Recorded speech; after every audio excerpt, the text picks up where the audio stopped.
Good afternoon, students. Today we'll be taking up the poem An Elementary School Classroom in a Slum, written by Stephen Spender. You have heard this name earlier also. In Standard 11, you have studied Poets and Pancakes. The poet who visited, the English poet who visited India, Madras, in the lesson Poets and Pancakes is Stephen Spender. He was also a socialist and a pacifist. He had come to India and he had written the poems and stories and essays. This poem, An Elementary School Classroom in a Slum, as you can guess from the title itself, is about a slum classroom. The poet describes the classroom where the students are from the slum area. This also highlights the injustice prevailing at that time in the world, the social injustice and the class differentiation in the society at that time. The first paragraph we'll take up. Far, far from gusty waves, these children's faces like rootless weed, the hair torn round their pallor, the tall girl with her weighed down head, the paper seeming boy with rat's eyes, the stunted, unlucky heir of twisted bones, reciting a father's gnarled disease, his lessons from his desk. At back of the dim class, one unnoted, sweet and young. His eyes live in a dream of squirrel's game in tree room other than his. This poem, as you can see, is in free verse. There is no certain rhyme scheme. First, the poet says, far, far from gusty waves. The locality, the slum, is far away from the gusty waves. Gusty is mighty, the mighty waves. That means it is not near the natural surrounding. The children who are sitting there, their face is like rootless weeds. Weeds, they are unwanted plants in the garden, in the farm, and when they are taken out, they are rootless weeds. That means they have been taken out. And here the children's faces, they are like rootless weeds. That means they are very dull, they are listless, they are not energetic at all. Okay, the hair torn around their pallor, the face, the pallor means the unhealthy face of the children, and around them the hair is torn, that is they are unkept, they have not been taken care of. There is a girl who is sitting with her head down, weighed down. That means it is under the burden of responsibilities, the worries, the tension. She is tall, but her head is bent down. She is under the responsibility and the worries and the tensions that prevails in her family. There is a boy whose paper seeming, that means he is as thin as a paper. He is undernourished, he is malnourished, and his eyes are like that of rat.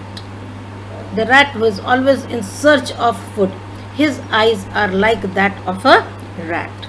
There is another boy who is stunted, that means undergrowth. He is unlucky heir of twisted bones, reciting a father's gnarled disease. He is the carrier of his father's gnarled disease, the rickety bones. So he carries the disease which his father also had. He is reciting the lessons from his desk. And the class is very cramped and dirty, right? The dim class, there is no light. There is no air, fresh air. And in this class, there is one sweet and young boy who is dreaming to go out, just like a squirrel which is on the tree. And he is dreaming to be out of the slum. This was about the children in the slum classroom. Now the second paragraph deals with the classroom. How the class looks like.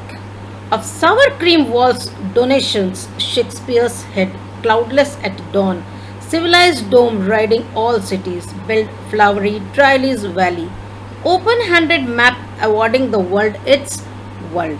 And yet, for these children, these windows, not this map, their world, were all their futures painted with a fog, a narrow street sealed in with a lead sky, far, far from rivers, capes, and stars of words. Now, the classroom, the wall of the classroom is off white in color, sour cream color, right? The situation shows that the walls have not been whitewashed recently. They must have been whitewashed quite back, and the color has changed from white to off-white color, the sour cream color. It states the decaying condition of the classroom. Now there are some donations. Some people visit, the rich people visit the school, and they donate some things which may be of benefit to the students according to them. And this includes Shakespeare's head. That means the statue or the bust of Shakespeare which was in the classroom.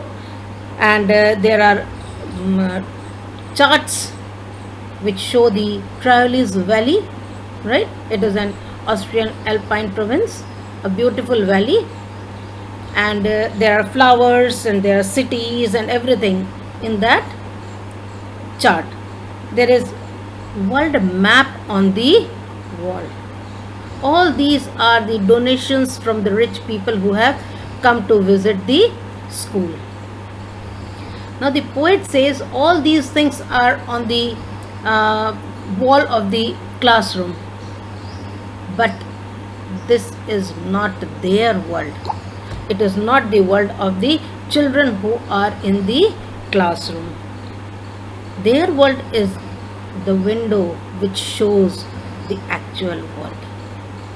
Outside the window, the roads which are so dirty, the slum in which their houses are there, that is their life. The beautiful things depicted in the chart, the flowers, the houses, everything that is depicted, it is not their real life. Their real life, their real world is out of the window, where the future is painted with a fog. Here fog doesn't represent the fog, literal fog. It represents the hopelessness that is surrounding their future. So they cannot see their future. It is unclear. Okay, there is hopelessness of any brightness in their life. And there is the narrow street sealed with a lead sky. Lead is a metal, and here it represents that there is no hope in their life. The lead sky means they can't look upwards. There is no ray of hope. Nothing can be seen, right? And that is their life. And their life is far, far from rivers, capes, and stars of the world. The rivers are not there in their life. The mountains are not there. Not even the stars of words. Nothing in their life. No education. So their life is as blunt as lead. For them, attaining education is like crossing the rivers and mountains. That means almost an impossible task for them. Okay. Next paragraph. Surely Shakespeare is wicked, the map is bad example, with ships and sun and love tempting them to steal for lives that slyly turn in their cramped holes, from fog to endless night. On their slag heap, these children wear skins peeped through by bones and spectacles of steel with mended glass, like bottle bits on stones. All of their time and space are foggy slum. So blot their maps with slums as big as doom. He says Shakespeare is wicked. That means art and literature is meaningless for them. It's useless for them. They have no interest in Shakespeare. The map is a bad example because map shows them the world around, and this tempts them to run away from there. Right?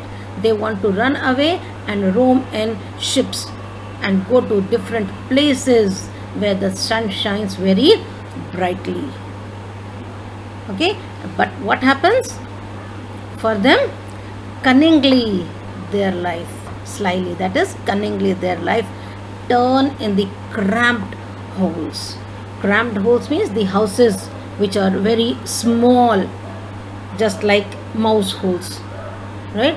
So they are small. Their life is only the small hole like houses. It is not the world. It is not outside their slum. The house where from fog to endless night. Even in that area where they live, the sun ray doesn't reach their house. It is so dark, it is so foggy that sun rays do not enter into their houses, and that is why the night is called endless night, because there is no light in their houses. The houses are built so close together, it is so dirty, it is so dark that the night seems to continue throughout even during the day. These children who live in the area where there are heaps of waste material, their skin peeping through by bones.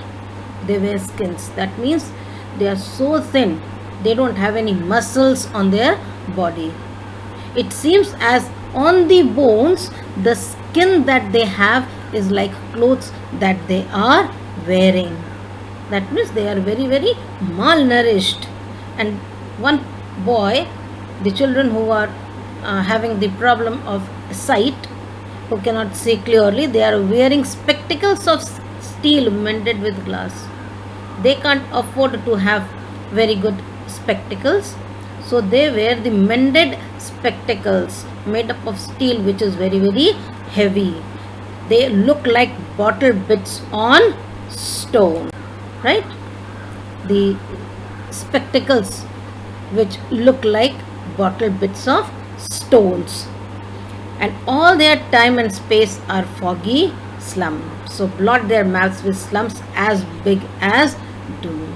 So their day starts with the fog and ends as if doom, that is life which is worse than death.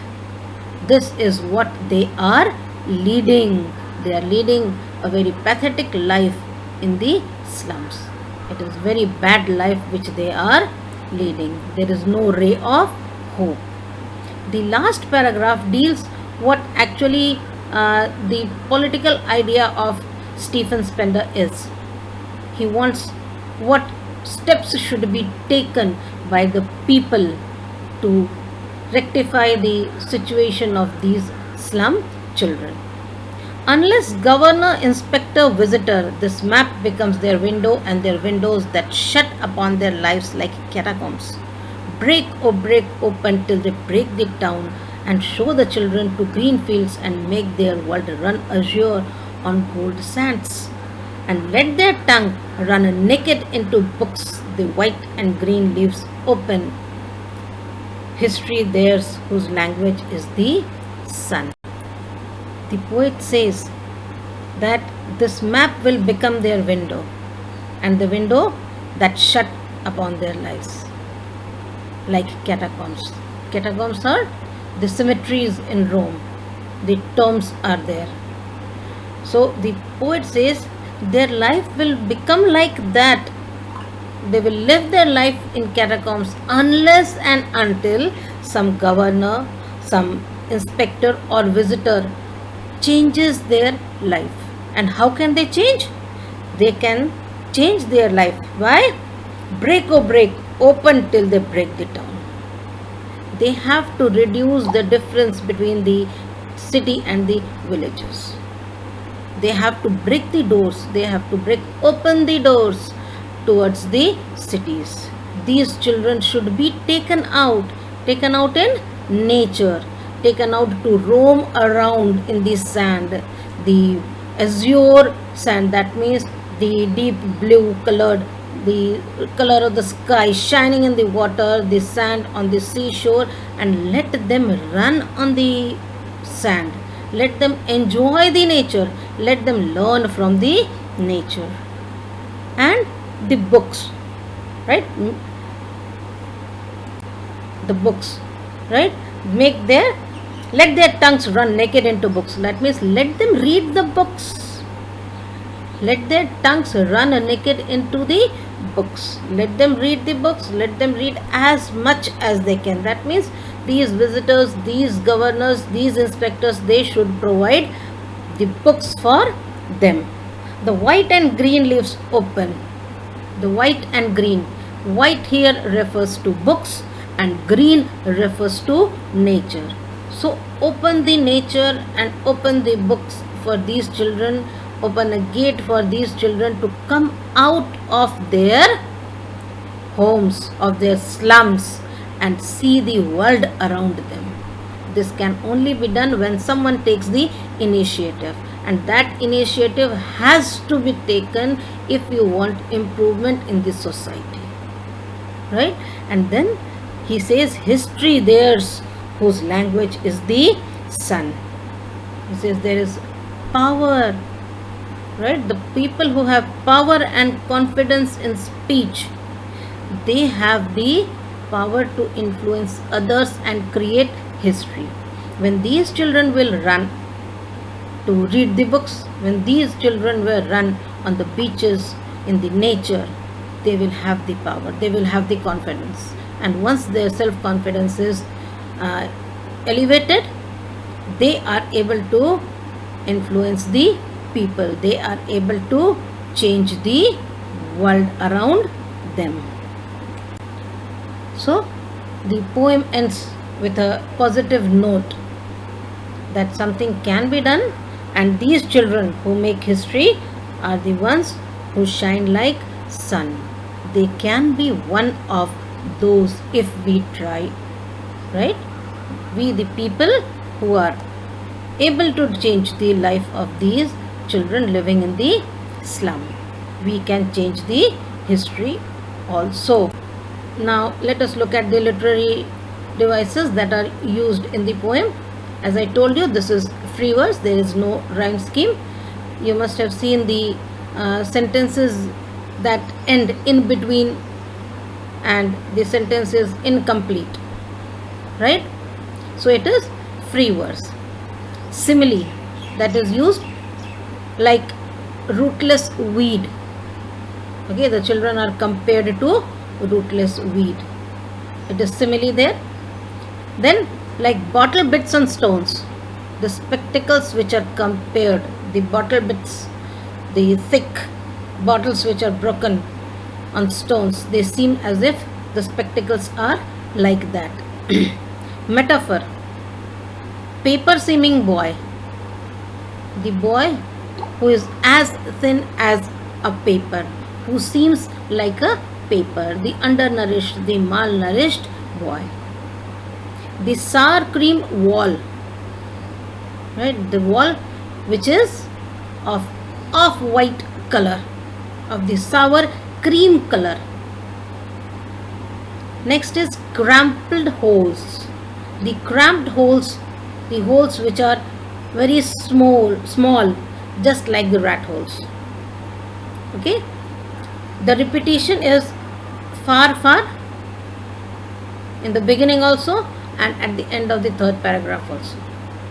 Far, far means there is stress, there is emphasis on the distance between the slum and the nature. Alliteration from fog, repetition of F sound. You may find others. So this is the poem. Prepare yourself so that we can discuss in the class.